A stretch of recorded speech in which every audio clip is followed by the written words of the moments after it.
What's going on? It's your boy Side Money. You listening to the best damn podcast, Culture Pop Radio. You know what's going on. Hey, what up, guys? It's Julia Van Spleaker, and who we got on the show today? You know what's going on. Side Money in the building, man. Side Money in the building. I'm actually very excited to have you on. Appreciate you. Like I was saying right before the show, I was suggested to hit you up through my cousin's wife, and I was pleasantly surprised. First of all, let's ask this question: why aren't you bigger? Because that's the problem that I'm having. Your music is legitimately true New York rap. Thank you. I don't honestly. I think it's the vibe that's going on now in the industry and the way it's set up, social media, and you know, just the different sound that's going on right now. I think it's very popular, and like rap right now is like it's very temporary. Yeah, you know what I mean. So it's based off the vibe, and I'm kind of like I have an old soul, so I kind of get my music from that standpoint, and I feel like my work ethic will show eventually. I'm not one of those guys that might just pop overnight. Right. You know what I mean? I got to put in that grind and that effort, but I think once you captivate what I got going on, it's like, you know what I mean? It's just about being consistent for me. So I try not to worry about not being where I am right now and just put the work ethic in and just grind. You know definitely. What I mean? And I like it because you know what? Your music is definitely very relatable, and your flow, I've never said this before, is legitimately like butter. From your wordplay to your rhyming, all of that is literally butter. Flows like perfect. I appreciate it. So who inspired your whole rap career, I guess, or what inspired your rap career? A couple things, man. My neighborhood, couple of guys I listened to back then, like my brothers, they were big on like D Block and the Locks back in the day. I can hear that because yeah, like definitely like the tape deck eras. I'm a big fan of that. So like we grew up in that era, and my brothers used to always like listen to all their mixtapes. So that's when I really got drawn in to it, like the street culture rap thing, and then I just started listening to like the bigger, you know, like the bigger face Jay-Z's and stuff like that. And music's something that always like been popular in my house. Right. My mom's listening to me, everybody. So I just always been a fan, and when I tried it, I was, you know, people actually were like, "Yo, you good?" So I started taking it. Like when I was young, I used to rap a lot and write rhymes, but when I got older is when I started taking it serious. When I really realized, like, yo, I could probably like captivate off this.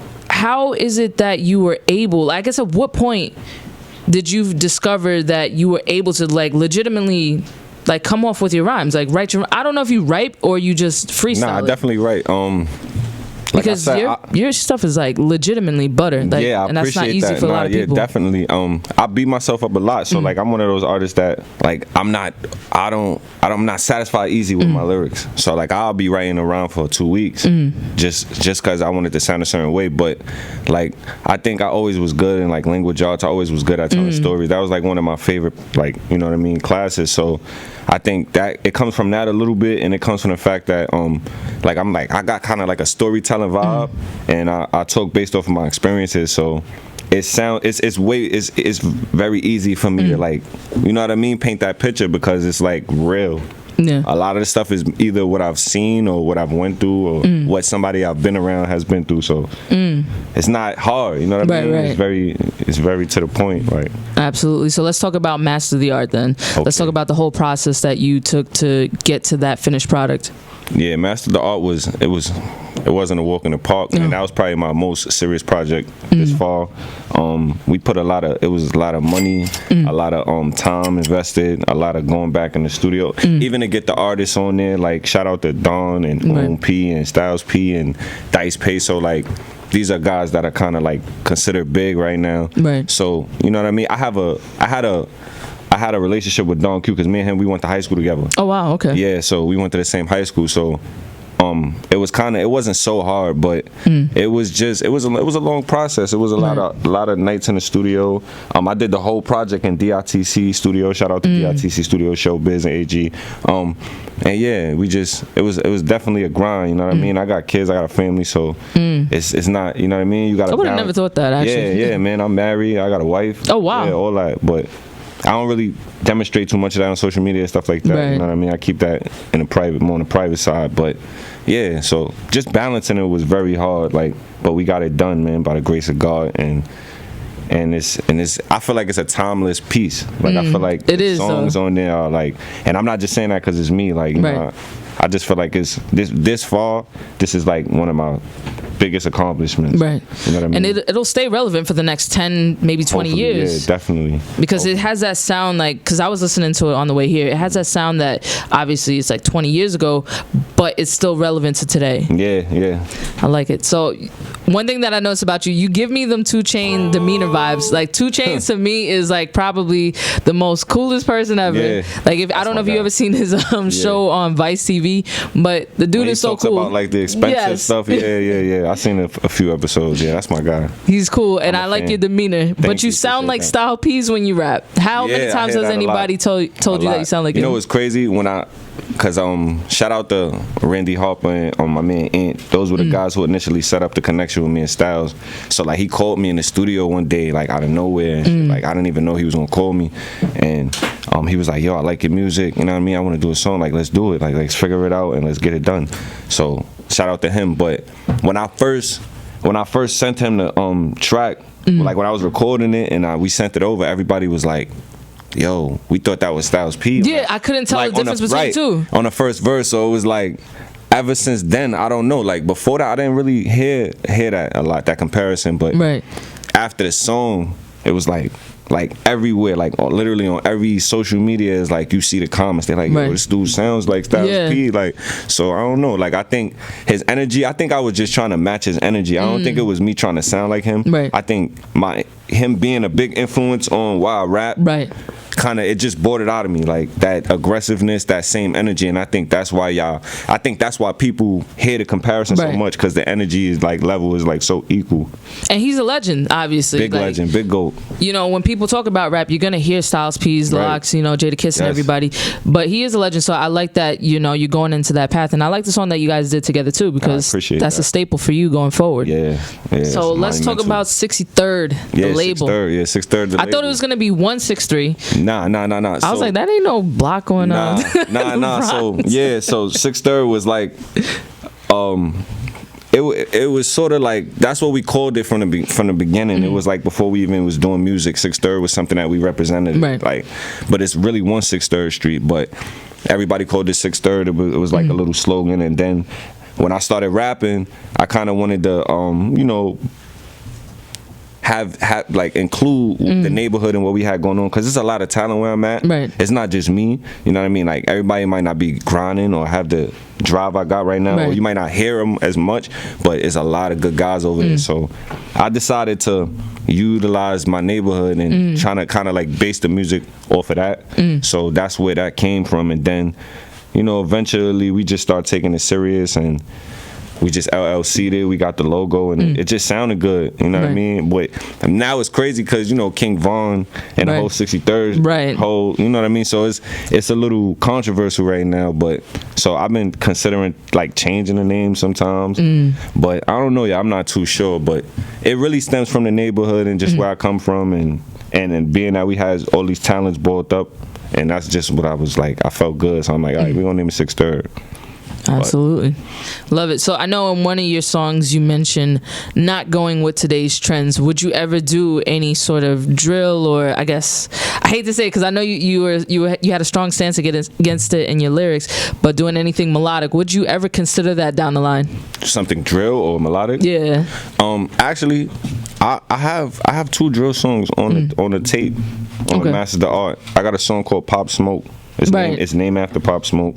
And then I was watching the video before I came in. And then I got another song called To the Top, where it's kind of got that drill sound. And as far as melodic, I've done a melodic song. Like I had a song called Remember Me, where it never featured on any of my projects because due to like the copyright issues and stuff like that.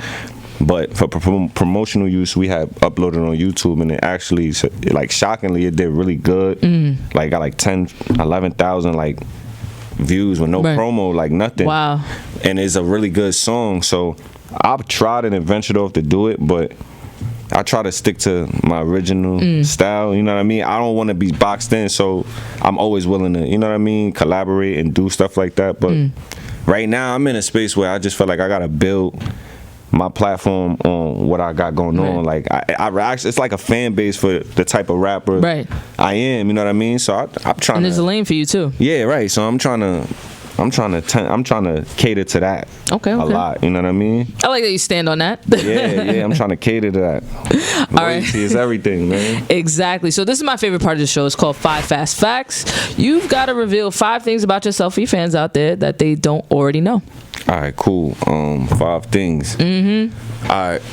One thing is my nationality. I originates from Puerto Rico, so my grandmother's Puerto Rican, and she was born there. So my mom's is Puerto Rican, and my dad his ancestors come from like Nigeria. So like, I have an African name. You know what I mean? I'm like real mixed as far as like where I'm from. You know what I mean? A lot of people don't know that. So when I tell them, like people don't believe me. Oh wow! Yeah, but wait, do you want to say your African name? So yeah, I don't have a problem. My name is actually like, it's a longer name, but my name is Abba. Oh wow! Yeah, so Abba means like, it's like, so the whole name means King of Wisdom. Okay. But Abba is like a Nigerian name or whatever, and my father's name is Abba too. Oh wow! Okay. Yeah, definitely. Yeah. That's a second fact for that. That's dope. Yeah, right. Yeah, definitely. So yeah, that too. Another one is that like I lived in North Carolina for two and a half years. Oh wow! I lived out in Raleigh. I wasn't even thinking about rapping when I was that was like 2015. Wow! Yeah, I was in Raleigh. I had got married, and I was trying to be like a family man, right? I was out there, man. Listen, I was out there getting fat, all that, man. Working at Family Dollar. Damn. Word, man. Riding around the hoopty, man. Damn. Word. And things happen, man. So, like, my brother, his wife got killed. Oh wow. In New York, when I came back on a visit, she had got killed. So, it kind of like, it hit home. So I kind of made the decision to come back eventually and to support my family, you know what I mean? Because my brother is like a single parent now. And that was one of the reasons why it motivated me to do rap. A lot of people don't know that. Like, I think people think that I started doing it because everybody in my neighborhood kind of was doing it too. Right. But I always loved doing it and I always did it like on a low. Right. But like when that happened, it just, I don't know, something came out of me. I just felt like I had to be the person to try to like do something different and take this lane and tell a story too, because people think rap is about wordplay and this and that, things people don't do, but you know what I mean, rap is based off real life situations. Hip hop is from the Bronx, and you know what I mean, it's a whole, I could go on, but you know what I mean, so that's like a good 3 and 4 right there. Right. And what you got for number 5? Number 5, let me see, number 5. All right, I'm gonna say this, man. I've been with my wife since I was 15. Oh damn, that is different in today's day and age because we got popcorn relationships. Yeah, I've been with my wife. I've been with my wife since I was 15. Yeah, we going on like, I've been married for about 6 years now, but I've been with my wife since I was like 14. We met, man. She was like in junior high school. I was like a freshman in high school. Wow. Now we got, 3 kids. So. Well, shout out to wifey for holding it down. Yeah, I always make sure I gotta, show her love, man. Cause she, that's like the biggest support system for me right now. Wow. Word, like she makes sure I'm good, man, when I'm not good. So. Real men love their wives, okay? Let's throw that out there real quick because I've been saucy on the gram, and I like that you came through. Yeah. I like that you came through. Shout out, wifey. I appreciate it. Definitely. Shout out to you. Yeah. Absolutely. Well, thank you so much, Side Money, for dropping by. I appreciate you, man. Thank you for having me, man. You're always welcome. Yeah, I appreciate you, sis. All right. I'm Julia Vamps, and this is Side Money. Thank y'all so much for watching and listening. Thank y'all.